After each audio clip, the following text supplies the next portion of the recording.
రాష్ట్రంలో 119 అసెంబ్లీ నియోజకవర్గాలు 17 పార్లమెంటు నియోజకవర్గాలు ఉన్నాయి. 119లా ఎక్కువ సీట్లు ఎవరు గెలిస్తే ఆళ్లే రాష్ట్రంలో పవర్లకు వస్తారు. అండ్లా ఒకరు సీఎం అవుతారు, ఇంకా కొందరు మంత్రులు అవుతారు. కానీ పక్క గీడ గెలిచినోళ్లే సీఎం అవుతారనో మంత్రులు అవుతారనో చెప్పుడు చాలా కష్టం. ఎందుకంటే అదృష్టం ఎప్పుడు ఎవల తలుపు కొట్టేది తెలియదు. అట్లనే ఎంపీలుగా పోటీ చేసిన వాళ్ళ దాంట్లో సుత సెంటర్ మంత్రులు అయ్యే కోపు ఎవరికో ఒకరికి వస్తుంది.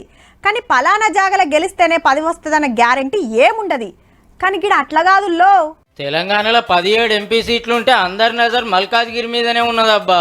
37 లక్షల మంది ఓటర్లతో దేశంలోనే పెద్ద నియోజకవర్గం అని రికార్డు కొట్టిన మల్కాజ్గిరి ఎంపీ సీటు పుట్టిన కాంచి 3 మాటలు ఎన్నికలు వస్తే గెలిచిన ముగ్గురు సుత పెద్ద పోస్టులు కొట్టేసిర్రు. మరి 2009లో కాంగ్రెస్ నుంచి సర్వే సత్యనారాయణ సార్ గెలిచి సెంటర్ మంత్రి అయిండు. 2014లో సైకిల్ గుర్తు మీద మల్లారెడ్డి సార్ పార్లమెంట్ కు పోయి మల్లతాపక్ ఎమ్మెల్యే కాగానే మంత్రి పదవి వచ్చే.